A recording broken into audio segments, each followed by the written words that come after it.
Two and a Half Admins, episode 229. I'm Joe. I'm Jim. And I'm Allan. And here we are again. Jim, you recently had something of revelation about UPSs. I did. I went shopping for power banks because we had a hurricane hit the southeastern United States where I live, and I was without power for close to 10 days. And one of the things that made that more bearable was having a big 1,000-volt amp Jackery power bank and having a pretty nice little, anchor power bank that I fly with that I can, fast recharge my phones and tablets. And one of the things that I had not realized until I bought that power bank was just how much more rapidly things could be charged now. We've talked about that before. But anyway, we wound up a lot of what really kind of got us through that week with no power was taking the Jackery and my smaller Anchor power bank to other places that did have power, charging them up relatively quickly, and then bringing them home to power things. I was like, this is actually, in a lot of ways, this is kind of better than having to deal with like a whole home generator setup. It's certainly a heck of a lot cheaper, and, it's kind of more flexible. So anyway, this isn't supposed to be the point. The point is I went shopping for more power banks, and what I discovered was that Anchor is now selling a line of power banks that have switching functionality. They can detect when wall power coming in cuts out, and they can turn on AC outlets to provide uninterrupted power to the devices that are plugged in. That sounds like a UPS to me. Exactly, but with a lithium phosphate battery instead of lead acid, so they're much smaller, much lighter, and have dramatically longer runtime. And lifetime overall. Yes, much greater lifetime overall. Lead acid UPSs, they generally they're not going to last full functionality for more than maybe 2 years. The outside, at that point, the runtime starts plummeting really quickly down to nothing, and the runtime didn't start out that great to begin with. Typically, if you're plugging in a reasonably powerful computer and a couple of monitors into, one of the, quote, big, unquote, 1,500 volt amp desktop UPSs, if you're very lucky when it's brand new, you might get about half an hour worth of runtime. And essentially, the little Anchor C300, which was the first model that I bought, the prices fluctuate a lot right now, between Christmas deals and this and that and the other. But basically, you'll be able to get one for $250 or less. Right now, it's considerably less. And that doesn't compare that unfavorably with the price of a 1,500 volt amp APC or CyberPower UPS. But although the power handling is a lot lower, the 300 in Anchor Solix 300 refers to 300 watts continuous power handling. That's enough to power a pretty substantial amount of computing equipment, and the runtime, while the power handling is, 20% of what was claimed on the 1,500 volt amp UPS, give or take, the runtime is almost 4 times as much as you get out of the lead acid one. And where the lead acid one is only going to last a couple of years, could be less depending on, how many times it's discharged and recharged, the lithium phosphate chemistry, it should last you for a decade to 20 years pretty easily, even if that means more than 1,000 full discharge and recharge cycles. You can't do that with lead acid. And so you've done various testing of this. Have you put them into production then? I have a couple of them. Definitely, I've done more testing on the Anchors than anything else. The Solix line, that is definitely what I would recommend to anybody who wants to get into this stuff right now. There are a lot of different brands. Allan and I have both tried stuff from an outfit called Bluety or Bluety. We didn't like the Bluety as much as we like Anchor. And I also tried something on, you can find on Amazon right now called Golden Mate. Now, the Golden Mate device looks a lot more like a traditional desktop UPS. It's also spec'd out a lot more like a traditional desktop UPS with 1,000 volt amps power handling, although it looks to be roughly the same actual runtime as the little Anchor Solix C300, just with a much heavier duty circuitry attached to it, apparently. I haven't gotten through a full run flat test on the Golden Mate device yet, and I don't see it becoming my device of choice because the display on it is very primitive. All it shows you is, like 4 bars on a battery icon. You don't get like an actual percentage of battery life remaining, much less estimated runtime remaining, whereas the Anchor gives you both of those things, also gives you Bluetooth connectivity if you want to manage it directly from a cell phone app.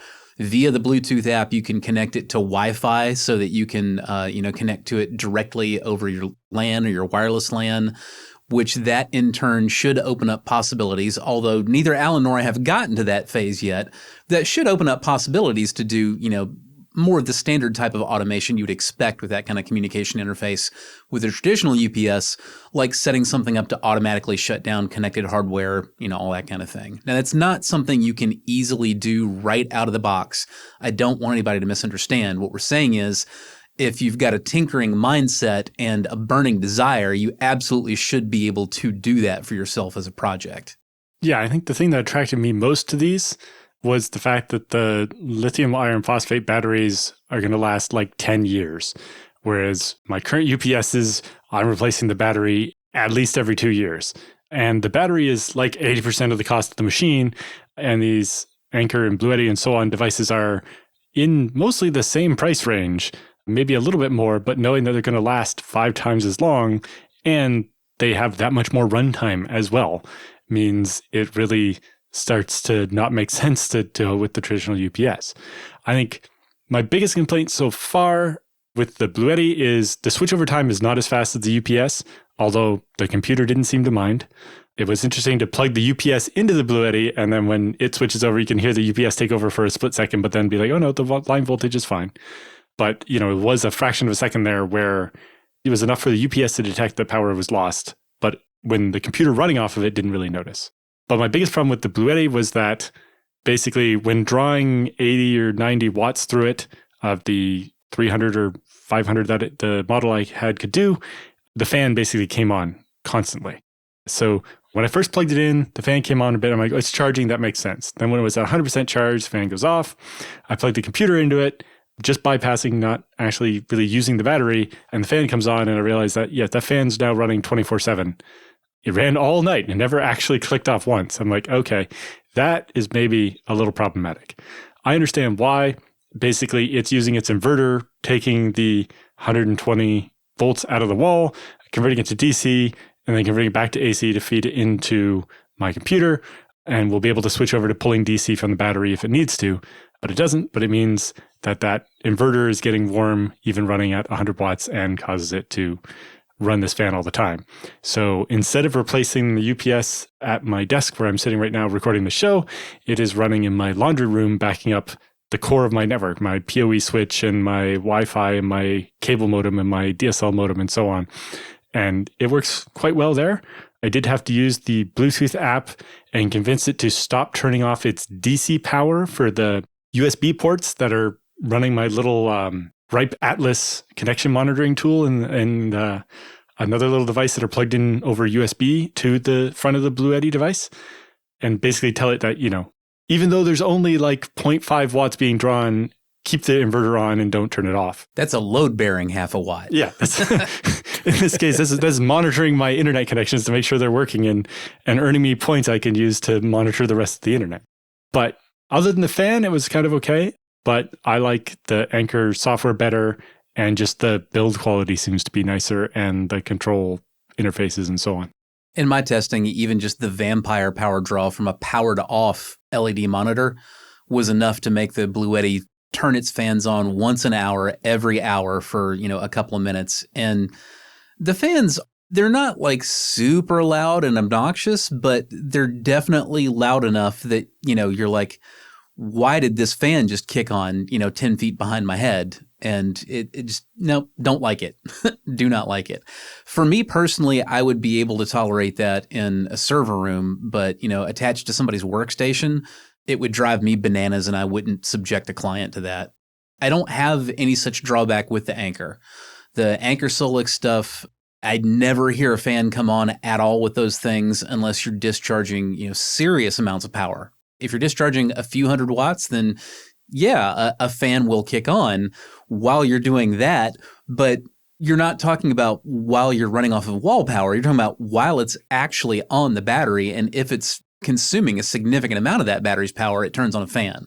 I don't have an issue with that. Yeah, my normal UPS does that. Yeah, it's just the constant, never-ending, now we have introduced another mechanical thing to randomly spin up and down and, make your life a little more chaotic. No, thank you. I'm good. Yeah, on top of the fact that Joe would murder me if I kept a noisy fan running in this room all the time while recording, I believe the battery will last 10 years. I don't believe that fan will last 10 years. And if it dies, does the unit self-protect and shut off? Or does it just stop working? Or does it overheat? Or what? So if the fan's only used occasionally, that'll be fine. But if the fan's basically can be running 24/7, then it's probably going to limit the lifetime of the device. Now, the Anker one you mentioned, Jim, the Solix C300, there is a DC version which is slightly cheaper, so you don't want to accidentally buy that one. Yeah, correct. You do want to be careful if that's what you're buying this for. If you want it as a UPS, by all means, make sure you get the one that actually has AC outlets on it, because there is a slightly cheaper version that is nothing but a USB power bank. It cannot do AC power at all. Yeah, which has a use, but just not this particular use case. Yeah. The other thing I'll say about the reasons that I so strongly prefer the Anker stuff, like I said, I like the metrics that it offers. The connectivity is good. The form factor is good. Anker in general is just a really well-known, well-respected, provider of high quality for a reasonable cost parts, which is just nice to feel like, I'm in a solid ecosystem. Moving on, this can be viewed now as a much more multi-purpose device. If the power goes out, it may suddenly become more important to you than you'd thought that every one of your UPSs has a built-in trouble light, and literally all you have to do is tap a button and get 4 different brightnesses, from the built-in trouble light on the UPS. That can be real handy in some random server closet somewhere, whether it be, in your own home lab or, in a small business somewhere that maybe doesn't have all the niceties that you would typically find in an enterprise. That's randomly reminding me of once when the power was out here for 8 hours or so, decided to just take the opportunity to redo the cabling in my rack so it was nicer, since all the machines were off anyway, and having to light the room with a bunch of toy lightsabers. The other thing I've been looking at is Anker makes a big boy of this, the Solix F3800, and that's 3800 watt. It's basically like a suitcase-sized thing, and it has UPS functionality, although there's some limitations. If you plug it into the wall and you're getting the normal US Canada standard 120 volts, only the, I think, left side power plugs are available. All the right side ones don't work. And all the 240 volt plugs don't work. But that makes sense because you're only feeding it 120 volts from the wall. So the inverter is only powered on one half, not the other half. And it obviously can't make 240 volts out of that. But they do sell a thing where you can gang 2 of them together and get the 240 volt stuff. Or they sell this thing called the home power panel that lets you take 2 of these and basically jack them into your backup panel, a Pony panel that feeds into your main power grid, and be able to power your whole house with them if you wanted. I've not quite gone that far, but very soon, my Eaton 6,000 volt amp UPS that powers the rack in my server room in my basement is going to hit the end of its battery life.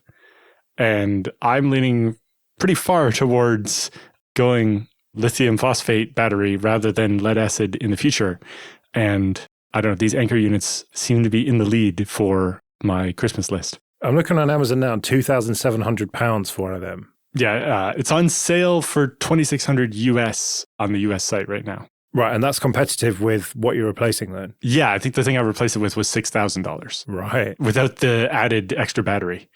Now, that has faster cutover times and maybe a little bit more conditioning and a bunch of other things. My biggest holdup right now is that I need 240 volt power for all the servers. Well, I don't actually need 240 volt, but it'll be more efficient to do 240 volt, and that's how the rack's already configured. But they do sell dual systems of these Anker Solixes and the expansion batteries and the things that hook up your solar to it and all kinds of... There's a whole ecosystem here, not just an individual suitcase battery. And honestly, 20 millisecond switchover is fine. It's too quick to see the difference in an incandescent light bulb powered off the circuit. It's too fast to see if you're watching it with an oscilloscope, which I know because I tested the output waveforms of all these things with my handy dandy oscilloscope and literally watched the switchover. It's not really something that you need to worry about.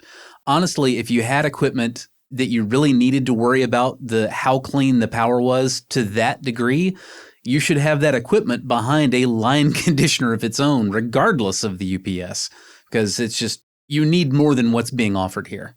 Yeah, and I've seen people do reviews of the Anker where, they plug the computer into it and then start video transcoding or something that's going to be heavy and probably notice a power interruption and then pull the power. And the switchover is fast enough that, the monitor doesn't blink, the video encoding doesn't get interrupted, the computer really doesn't notice.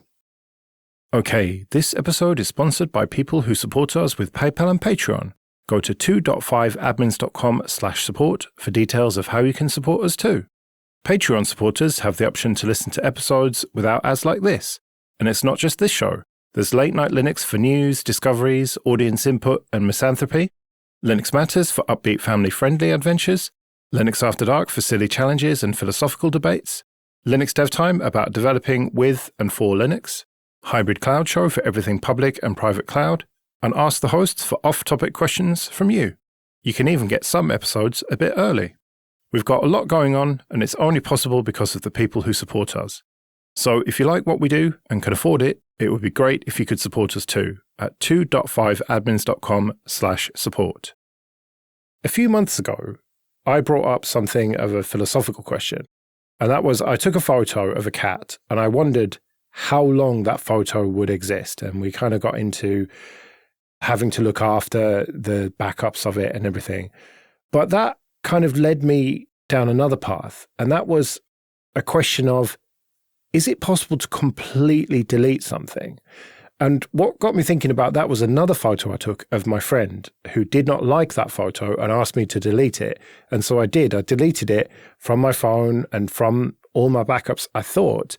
And then a few months later, in a backup that I'd forgotten about, sure enough, there's that photo. And it made me think, if I wanted to delete a photo now, or any kind of file, it'd be in a bunch of ZFS snapshots that are backed up all over the place. And it would be really quite difficult for me to delete every trace of a file. And so there's the question, is it possible to completely delete something these days? And what if it's gone out onto the internet? Surely at that point, it's not possible, because who knows who's copied it to wherever. Like this podcast, once this goes out, is it ever going to be possible to delete it? Not on purpose. We actually have to restate the question a little bit. Of course, it's always possible to delete something. The real question is it possible to be certain that you have deleted something? And that's a very different answer, which is no, especially once it has left your control. I don't care what kind of protections and safeguards and whatever else you larded on top of it. Once you've given somebody else access to it, you don't know what they've done with it. You no longer have control over it. You can't be certain you can get rid of it. This is something that Hollywood has demonstrated should have been to everybody's satisfaction by now, as they have tried, scheme after scheme after scheme of digital rights management that is supposed to allow them to do exactly what you're asking for. To be certain that if they don't want you to have a copy of their movie, then, you won't be able to have it and they can get rid of it. And as we all know, the answer is, even Hollywood can't make that happen, because once you allow somebody to view that content, you don't know that they won't take some technological measure to back up that content without your rights management in it, because they don't actually care about your rights management. They don't actually want to replicate your rights management. They want to replicate the content. And if you let them have access to the content, it's out of your control. Yeah, like even if you can delete the original picture, you can have the problem of, did somebody take a screenshot of the picture when they had access to it and things like that. So there are steps you can kind of take ahead of time if you know something like this. Like if you're going to back stuff up to a cloud provider or whatever, if you encrypt it first, then you know that if you can destroy the encryption key and no one else ever had the decryption key, that while you can't be sure that Amazon has destroyed all copies of your data once you stop paying them for it or something, you can be sure they won't be able to decrypt it without your decryption key. But that's not as selective as you might want if you want to be able to delete that photo and not everything. Again, to Joe's example of that photo's in some ZFS snapshot, and you can't delete one file from that snapshot. You'd have to just delete the entire snapshot. And that's not always practical if you still want the rest of your backup. I think even more importantly is the problem that, in your example, where you're encrypting your backups and you're not sharing the key to that encryption with the target for the backup, I would argue that logically speaking, you haven't actually shared that content with that storage provider at all. You've leveraged their resources, but because you never gave them the key, you never gave them the content. And that's the only reason you can be certain that you can destroy it from their perspective. Yeah, you just gave them garbled data, essentially. Exactly. But that's why the minute you say, no, I actually want somebody else to be able to see this, you're done. It's game over. Because at that point, you don't know what they've done with it. So we could re-implement, we could talk through right here, we could noodle through over the next half an hour how to gin up an entirely new digital rights management system where you embed a key into like all the photos that you share with people, and they can't actually decrypt the photo to look at it unless they have access to the key that you used for that. And you have like this key sharing and management system so you can revoke the key and then nobody will be able to look at it. But in the meantime, people are just going to be right-clicking and saving just like they did all the stupid monkey pictures on Twitter a couple of years ago. Again, this is another example of somebody trying to do exactly what we're talking about. That's what NFTs were supposed to be. The idea was you can't copy the stupid digital monkey because the stupid digital monkey is on the blockchain and you can't change the immutable blockchain entry. But normal humans just go, yeah, but I don't care about the blockchain crap. I just right-click and save as and boom, now I have the stupid monkey too. Yeah, I don't care about that specific copy of the stupid monkey. I just want a copy of the stupid monkey.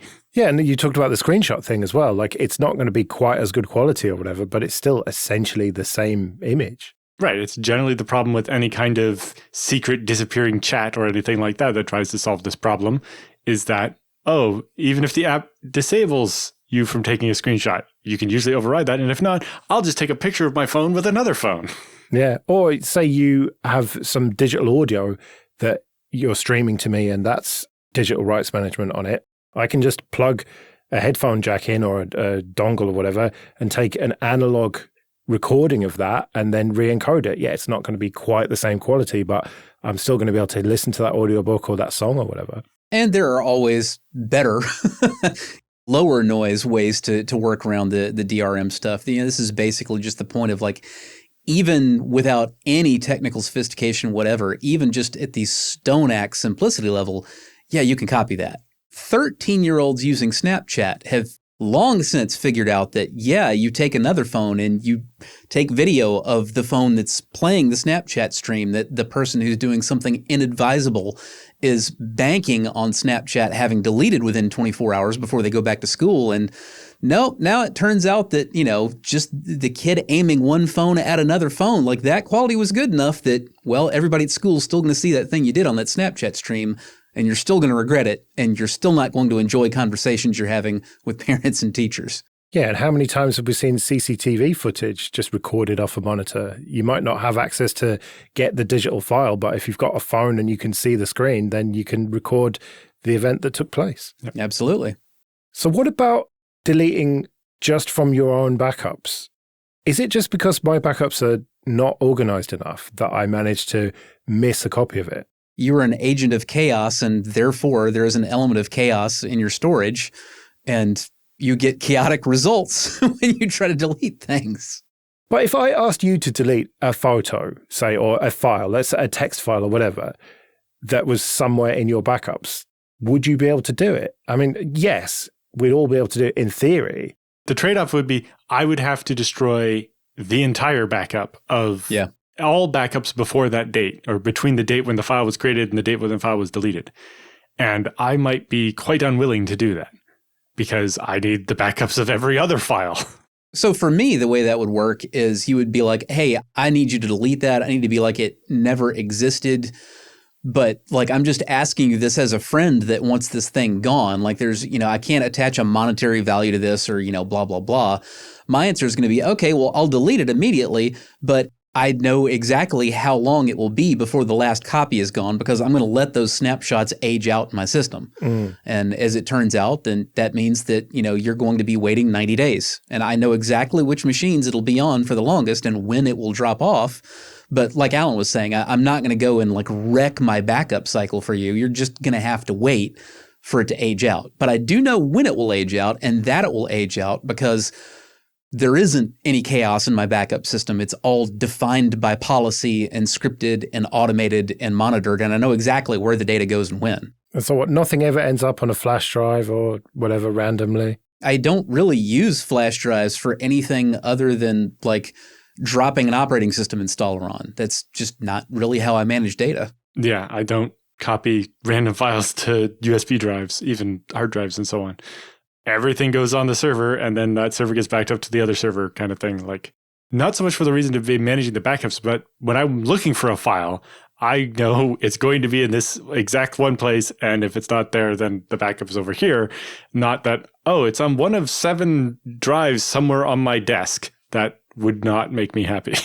It does also depend on what the thing is you want me to delete, Joe, because if you want me to get rid of a picture that I took on my phone, now it gets a little bit more complicated, and I can't necessarily guarantee that I can remove every copy of it because I do actually allow Google to back up the pictures that I take with my camera to Google Photos. And so I have allowed that data to exit my control.